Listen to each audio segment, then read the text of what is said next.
ఇప్పుడు మీరు ఈ ప్రజెంట్ ట్రెండ్లో ఒక వేటూరు గారికి లభించినంత ఒక గురు గౌరవం ఆ తర్వాత శాస్త్రి గారికి లభించింది. ఆయన ఇంకా ఒక ఆస్థాన విద్వాంసులాగానండి, లేకపోతే జగద్గురు ఆదిశంకరాచార్య అట్లాగా ఆయన దగ్గరికి వెళ్ళి రాత్రి అంతా కూర్చుని పాటలు రాయించుకోవడం, ఇదంతా వేటూరు గారు వెనకాల తిరగడం అనుకోండి వేరే. అలాంటి స్థాయి ఈ రోజున ఏ రచయితకి రావట్లేదండి. కారణం ఏంటి సార్? రచన అనేది, పాటల రచన అనేది చులకన అయిపోయింది. ఏదో 4 పదాలు అంచెప్రాసలు ఉంటే పాట అయిపోద్ది అన్న స్థాయికి వచ్చేసారు చాలా మంది. కాబట్టి థాట్ ప్రాసెస్ అన్న దానికి విలువ గుర్తించని చాలా మంది అనుకోకుండా సక్సెస్ అవడం వల్ల వాళ్ళకి ఏంటంటే వాళ్ళు ఎక్కువ పడేది, నేను ఒక ఉదాహరణతో చెప్తాను. ఇప్పుడు ఈ మధ్య జరుగుతున్న సినిమాలోనే మ్యూజిక్ డైరెక్టర్, నేను డైరెక్టర్ కలిసి 3 రోజులు కలిసి ఒక పాటను అద్భుతంగా తయారు చేశాం. దర్శకుడు ఎంత సంతోషపడ్డాడంటే నాకు కావాల్సింది ఇదే, ఇలాగే ఉండాలి అని సంతోషపడిన తర్వాత ఎప్పుడో డేట్లు ఇస్తానన్న హీరో అప్పుడు సడన్గా డేట్లు ఇచ్చి ఇదేదో ఈ పాట కొంచెం నార్త్ ఇండియన్ స్టైల్లో ఉంది, ఇదొక్కటి మార్చండి అని అన్నాడు. అప్పుడు దర్శకుడు నా దగ్గరికి వచ్చి, హీరో ఇప్పుడు వరకు నన్ను ఏది అబ్జెక్ట్ చేయలేదండి, కథ గురించి కానీ సీన్స్ గురించి కానీ ఏం అడగలేదు, ఇదొక్కటే అడిగాడు, నేను కాదని లేకపోతున్నాను, ఇది మారుద్దాం.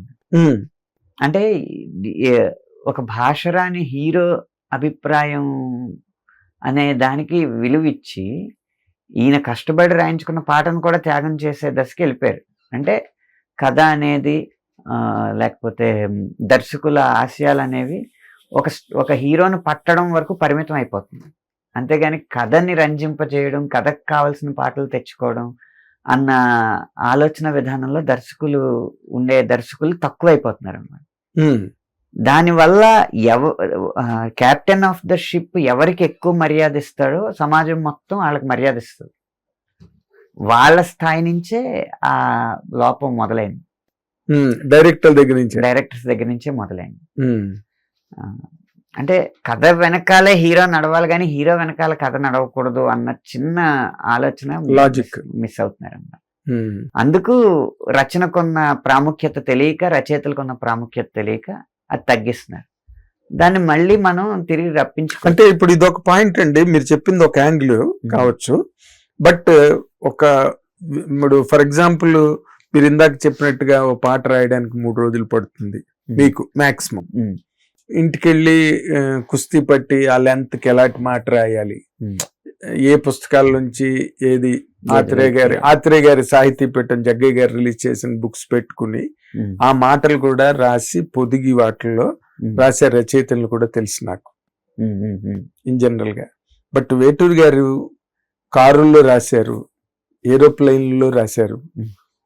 అంటే హైదరాబాద్ నుంచి మద్రాసు వెళ్ళేలాగా ఫ్లైట్ లో రాసిన పాటలు ఉన్నాయి ఆయన. అలా రాసిందే ఈ దుర్యోధన దుశ్శాసన దుర్వినీతి లోకల్లో ఫ్లైట్ లో రాసిందే. అలాగే విజయ గార్డెన్స్ లో చెట్ల కింద కూర్చుని రాసింది జుమ్మంది నాన్న, ఇంకా అక్కడే విజయ గార్డెన్స్ లోనే. శాస్త్రి గారు రాత్రి మొదలెట్టితే డైరెక్టర్ని ఎదురుగుండా కూర్చోపెట్టుకుని తెల్లవారికల్లా పాట అయిపోయేది. వెతుక్కోవడం, మాట వెతుక్కోవడం లెంత్కి.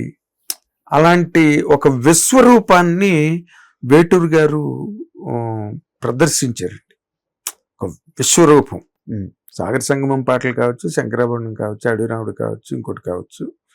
ఆయన ఆ విస్తృతి అసలు పెన్ను పట్టుకున్నాడంటే ఆ మాట అలా పడిపోయేది అనమాట.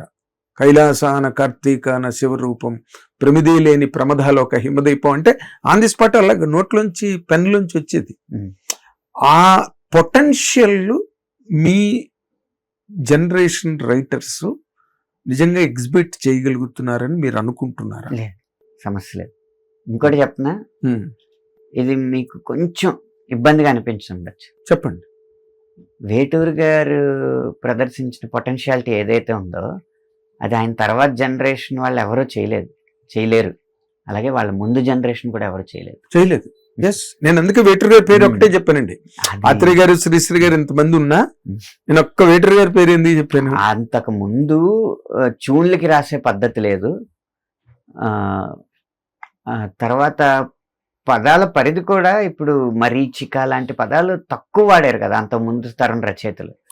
వాళ్ళు కూడా అల్త పదాలే, అప్పటికి కొంచెం వాడుకలు అనిపించే, ఇప్పటికి కొంచెం పాత పదాలు అనిపించి ఉండొచ్చు, కానీ కొంచెం కొద్దిగా సాహితీ పరిమళాలు అద్దారు. కానీ సాంద్రత వచ్చింది వేటూరు గారి తర్వాతే. ఎగ్జాక్ట్లీ, వేటూరు గారితోనే సాంద్రత వచ్చింది. అవునండి. భావపరంగా సాంద్రత సీతారామ శాస్త్రి గారు తీసుకొచ్చారు. శబ్దపరమైన సాంద్రత వేటూరు గారు తీసుకొస్తే శబ్దం సమతూకంలో ఉండేది. భావం రెండు. ఒక్కొక్కసారి శబ్దం అన్న పళ్ళ మధ్యలో భావం అన్న పువ్వులు నలుగుతా ఉండే, ఒక్కొక్కసారి అవి కూడా అందంగా ఉండే. ఆ నలిగినప్పుడు ఇంకొంచెం గంధం ఎక్కువ వస్తా ఉంది. ఆ కట్టు బాగుండేది, ఆ కట్టు ఆ సౌండ్ రెండు బాగుండేవి. మీరు అన్నది కరెక్ట్. ఒక రకంగా సీతారామ శాస్త్రి గారు ఆ సమతౌల్యతని ప్రదర్శించారు. కానీ ఇంత వేటూరు గారు ఇచ్చినంత పదజాలం శాస్త్రి గారి దగ్గర నుంచి వచ్చి ఉండకపోవచ్చు. లేదు, ఎందుకంటే శాస్త్రి గారిది థాట్ ప్రాసెస్ ని పట్టుకుని వెళ్ళే, అంటే మొదటి లైన్ ఎందుకు మొదలు పెడుతున్నాము అన్నది రెండో చరణం చివరి లైన్ కి తెలిసి ఉండాలి. అంత మెజర్మెంట్, ఇసుకలో కుండు సూది తీసినంత అంత సూక్ష్మంగా ఉంటది అన్నమాట. వేటూరు గారిది ఏంటంటే విజృంభణ ఉంటుంది. విజృంభణ. అందువల్ల సీతారామ శాస్త్రి గారి పాటలో కొన్ని కొత్త పదాలు పడి ఉండకపోవచ్చు. వేటూరు గారికి పరిమితి అంటే ఏం ఉండదు. ఒకవేళ రాక్షస సమాసమైనా అందంగా ఉంటే వేసేయడమే. ఆకాశ పందిళ్ళు అవ్వచ్చు, వయస్సునామీ అవ్వచ్చు. హిట్ టీవీ యాప్, ఇందులో short news, live news, entertainment shows, movies, digital magazines తో పాటు మీ జిల్లా వార్తలను కూడా ఫ్రీగా చూడొచ్చు. ఇంకెందుకు ఆలస్యం, వెంటనే హిట్ టీవీ యాప్ ని డౌన్లోడ్ చేసుకుని ఫ్రీగా ఎంటర్టైన్మెంట్ పొందండి. Hit TV app. Hit TV app. Please download hit TV app. Hit TV app ని ఫ్రీగా డౌన్లోడ్ చేసుకుని ఎంజాయ్ చేయండి. మీకు నచ్చిన ఎంటర్టైన్మెంట్ కోసం హిట్ టీవీ యాప్ ని ఫ్రీగా డౌన్లోడ్ చేసుకుని ఎంజాయ్ చేయండి. హిట్ టీవీ యాప్ ని డౌన్లోడ్ చేసుకుని ఆస్వాదించండి, ఆశీర్వదించండి. ఇంతమంది సెలబ్రిటీలు హిట్ టీవీ యాప్ ని డౌన్లోడ్ చేసుకోండి అని చెప్తున్నారంటే ఎంత మంచి యాప్ ఆలోచించండి. అమెరికాలో చదవాలనుకునే వాళ్ళకి విశ్వసనీయమైన పేరు మన శౌర్య కన్సల్టెన్సీ. UK లో 1 year masters, UK లో 1 year masters, 2 years work permit up to 5 years visa. Contact Saurya Consultancy. Contact 89851 89851.